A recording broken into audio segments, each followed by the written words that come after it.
Hello everyone. We will start chapter number 1, solid state. On this chapter, compulsory weightage is of 4 marks and weightage with option is of 6 marks. You know, there are 3 physical states of matter, namely solid, liquid and gas. They differ in intermolecular or interatomic or interionic forces which are strongest in the solid state.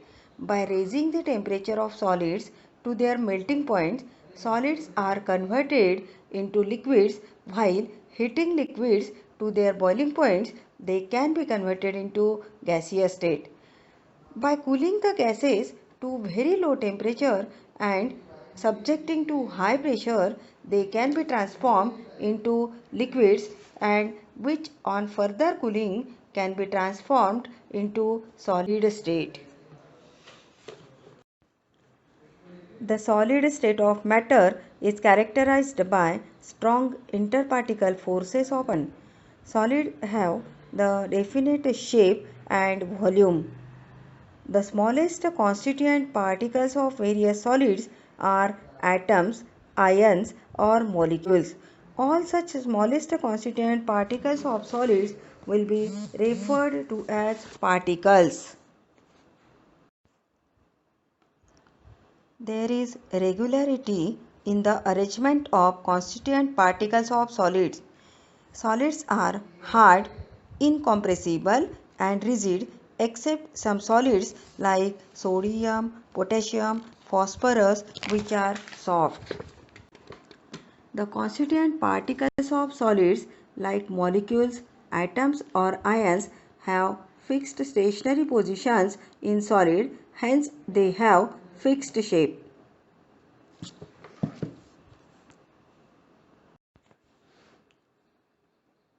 Depending on orderly arrangement of the constituent particles, the solids are classified into two types, crystalline solid and second one amorphous solid.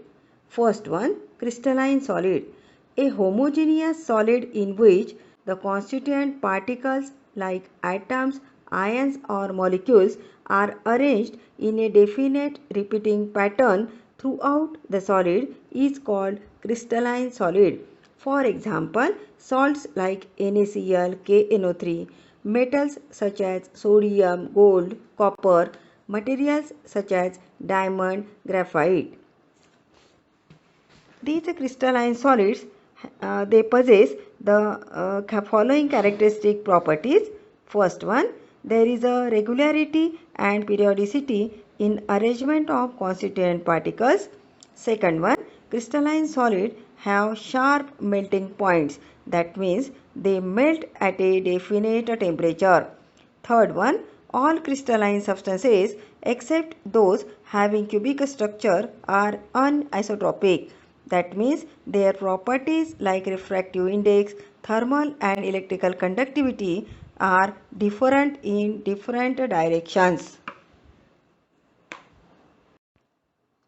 Second one, amorphous solid, a substance which appears like solid but does not have perfectly ordered crystalline structure and no regular arrangement of constituent particles in structure is called as amorphous solid.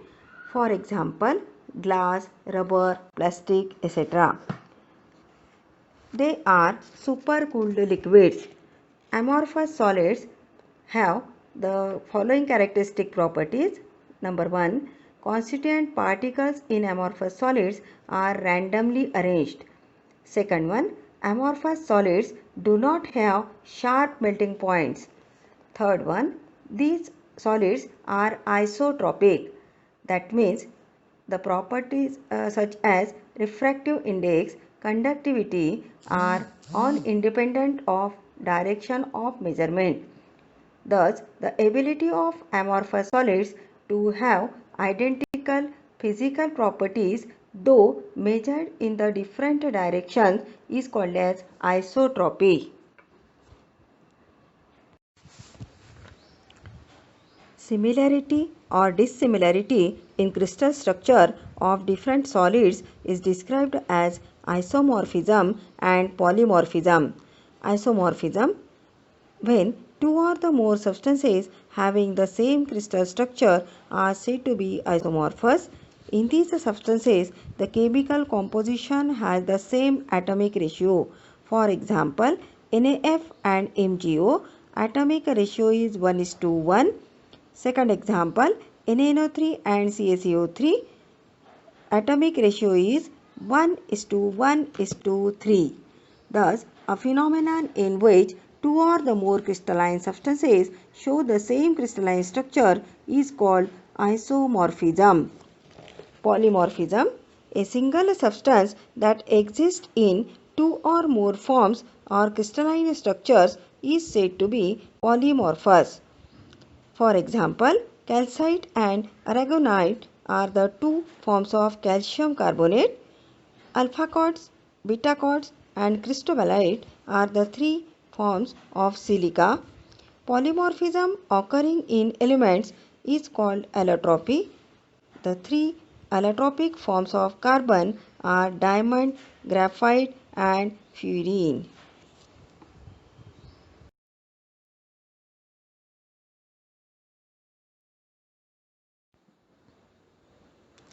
Classification of crystalline solids.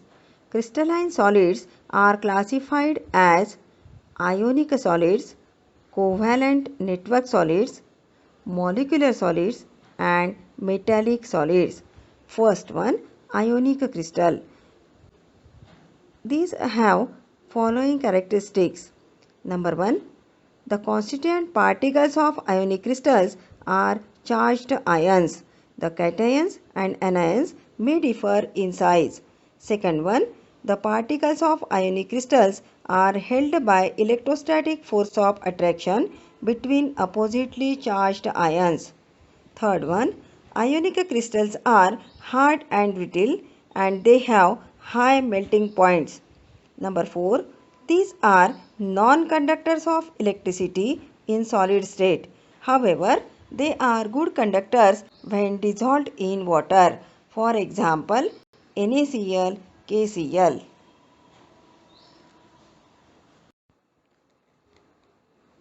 Second type of crystalline solid is a covalent network crystals. The crystals in which the constituent particles are atoms linked by covalent bonds forming a continuous network are called covalent network crystals. For example, diamond, quartz. The characteristics of covalent network crystals are as follows. Number 1, the constituent particles in these solids are atoms.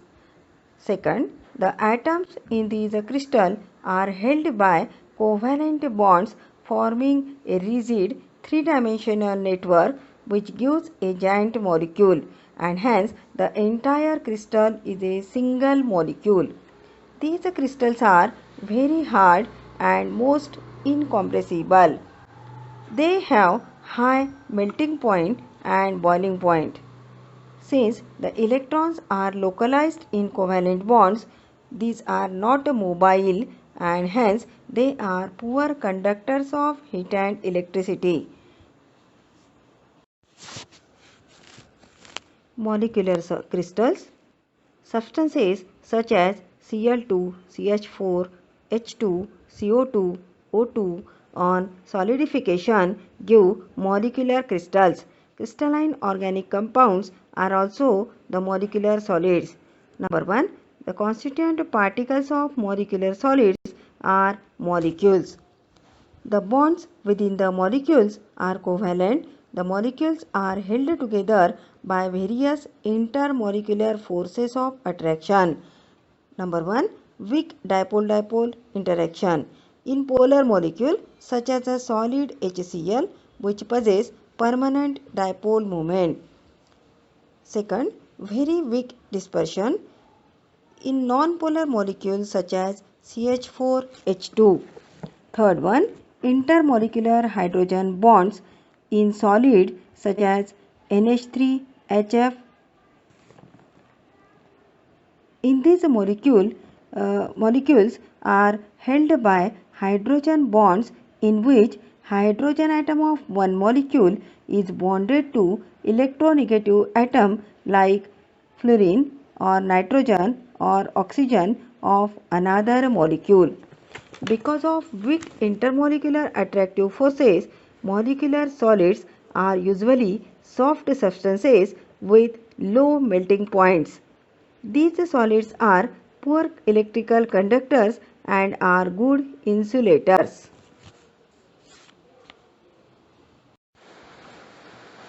Metallic crystals. These are crystalline solids formed by the atoms of same metallic elements held together by a metallic bond. Now what is meant by metallic bond? In solid metal, the valence electrons are delocalized over the entire crystal, leaving behind positively charged metal ions. The attractive interactions between the cations and mobile electrons constitute a metallic bond. These metallic crystals have the following properties. Number 1. Metals are malleable. That means they can be hammered into the thin sheets. Number 2. Metals are ductile. That means they can be drawn into wires. Third one. Metals have good electrical and thermal conductivity. For example, metals such as sodium, potassium, calcium, iron, silver, etc.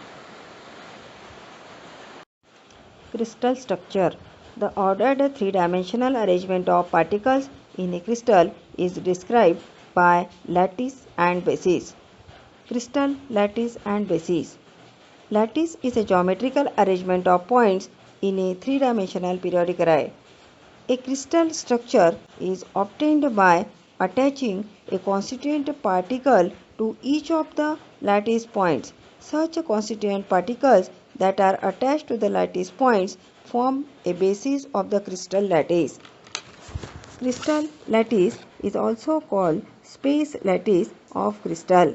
Thus, crystal is a structure that results by attaching a basis to each of the lattice points.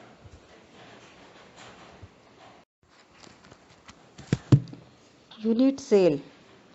The smallest repeating structural unit of a crystalline solid is called unit cell. The geometrical shape of a unit cell is the same as that of the macroscopic crystal. For example, if the crystal has cubic shape, the unit cell will also have its constituent particles arranged to form a tiny cube. The dimensions of unit cell along the three axes are denoted by the symbols A, B and C. The angles between these axes are represented by the symbols alpha, beta and gamma as shown in figure.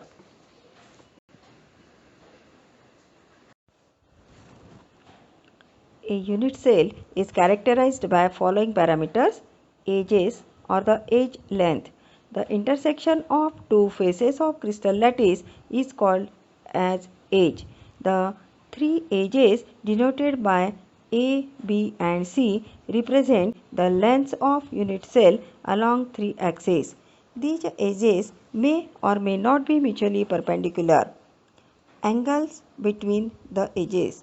There are three angles between the edges of unit cell represented as alpha, beta and gamma. The angles alpha is between edges B and C. The angle beta is between edges A and C. The angle gamma is between the edges A and B. The crystal is defined with the help of these parameters of its unit cell.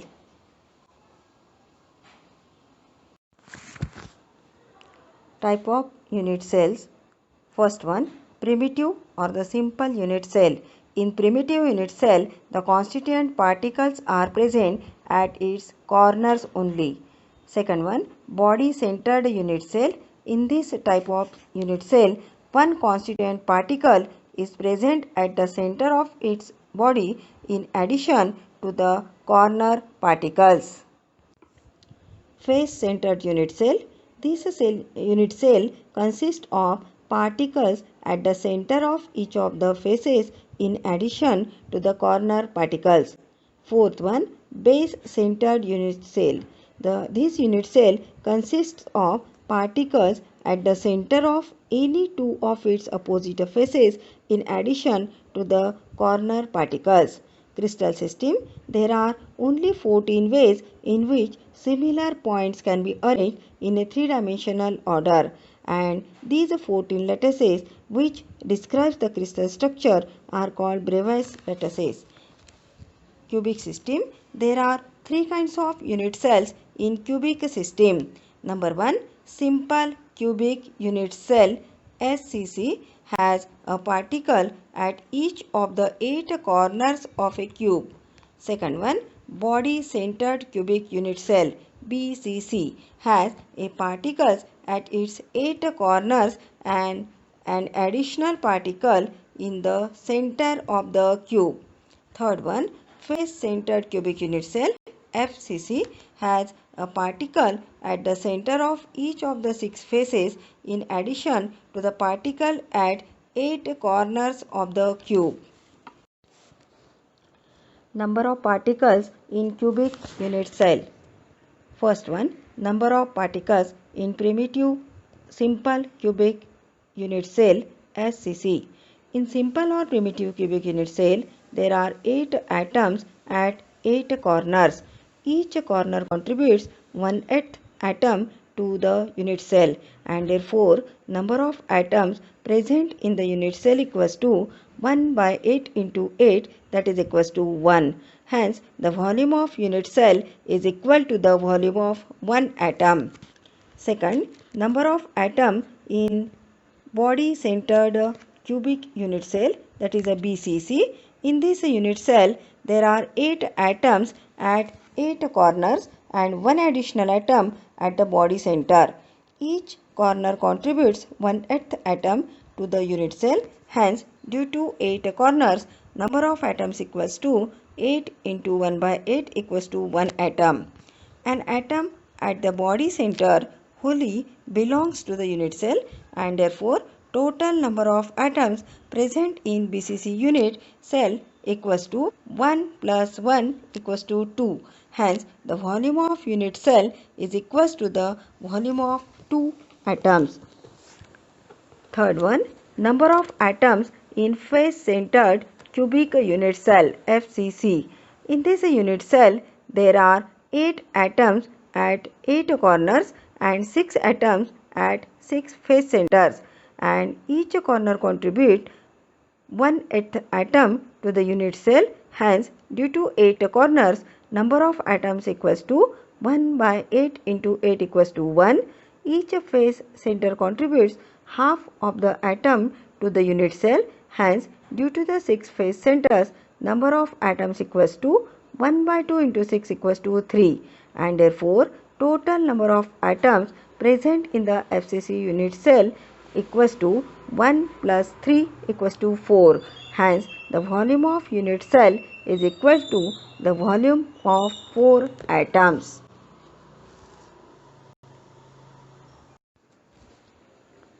The 7 crystal systems are named as cubic, tetragonal, orthorhombic, rhombohedral, monoclinic, triclinic, and hexagonal system.